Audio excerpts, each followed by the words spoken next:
This is the fastest way to get gems in Anime Defenders. It's even faster than trading or all the other methods. But pay attention and don't even skip for 1 second. Watch till the end, because if you miss a single detail, your account might get soft banned. Also, tons of you guys liked the last video, so that's why I did purchase the VIP Game Pass. So like this video as well and let me know what other stuff I should do in the game, and make sure to join the Discord server. Okay, now let's jump straight into the video. So as you guys know, in update 2 they added the Store of Eternity, and as you can see on the screen, these are the rewards. The rewards are actually pretty OP, and if you AFK farm them, you can be a millionaire in no time. Now, of course, you can do this with 1 account or with 4 accounts. So it's basically up to you, but the more accounts you use, the better. You're going to need 2 applications for this. One is Roblox Account Manager, and the second is Tiny Task. So let's go inside the game and let me show you how it's done. So once you are in a floor, you guys have to complete 1 floor manually, because you need the next floor button on the bottom side, and that only comes once you do 1 floor. So just be a little patient. Also, the best way to do towers is to place as many units as you can. Now, why is this the best method? Because as soon as one cools down, the other one is going to start attacking. Okay, so as you guys can see, I'm done with the floor, and you can see the playtime, which is around 5 minutes and 37 seconds. Now, this is the average playtime. Why is this important? Because it's going to be different, and the recording that you do is going to be for the time you do the floor. Now, I'll tell you guys why this is important later, and if you guys don't do this, this is the thing that will mess everything up. So at the end of the recording, I'm going to tell you guys what you have to do to avoid this. Because let's say you do your floor in 5 minutes, it's going to start 30 seconds before this timer. Now, the major settings that you need to change on Tiny Task is going to be clicking on Preferences and then clicking on Continuous Playback. Also, go ahead and select Always on top so that you can see it. Now, let's put it somewhere to the side over here. And my recording hotkey is F8 and the playback is F12. You can customize yours. Another thing that you guys should know is that you cannot move once you start the recording, and you can't even zoom in or zoom out your camera. Now, let's click on F8 to record and click on Play Next. Now, as you guys can see, the floor is going to start from here again, but it's going to be different every single time. So for that reason, we're going to place our units a little far from each other. So as soon as I have enough money, I'm going to go ahead and place my first unit around here, because most of the floors are going to be zigzag around here, and it's actually a pretty decent spot since it's spaced out. Now I have money saved up again, so I'm going to go ahead and place one around here. I'm not going to place it exactly near the path, because the path will be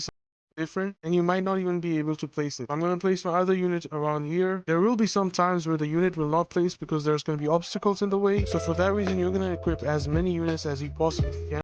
Place all of the units. Now let's go ahead and place another unit around here. And let's say in the next floor there's an obstacle over here, then the unit is not going to place, but we do have 2 more backup units. Now let's go ahead and place all of the other units. Now this is the layout I have selected, and right now I'm going to save up some money and upgrade my units on the 14th wave. We're just trying to make it as less complex as possible, so it's not difficult for the bot to implement. Now as you guys can see, we're on the 14th wave, so let's go ahead and level up some of the units. We're just going to level up 2, so it's not really that complex. Let's go ahead and level up this and also this. We're going to click on it even if you don't have money, and now we're going to wait for the floor to basically end. We have completed the floor. Now the playtime is 5 minutes and 31 seconds, which is pretty much similar to the old, which was 5 minutes and 7 seconds. Now as you guys can see the timer on the top right, we're going to wait a lot more time, so that next time if it's even 5 minutes or 6 minutes, it's always going to play next on the 7th minute. So now it's around 6 minutes and 51 seconds. We're just going to go ahead and click on F8 again. Now the recording has paused. You can also save this recording, so for the next time you don't have to do all of this again. I'm going to go ahead and play it back to you so that you guys can also see that it actually works. Let's go ahead and play it. Now I'm not moving. This is happening by itself. As you guys can see that the path has changed and there's also new obstacles. But we're going to hope for the best and let's see what happens. Now I have enough money and it's automatically going to go ahead and place it right there. If you guys know anything about the paths, you're going to have a little bit of idea to where to place your units. So now I have enough money for the second unit and it's going to go ahead and place it right here. And it's basically going to keep doing this. So I just went ahead and closed it because I don't really need it anymore. But that was pretty much enough for this video. And if you guys enjoyed, make sure to subscribe and also like this video. And if you guys have any questions, then join my Discord server and ask me there.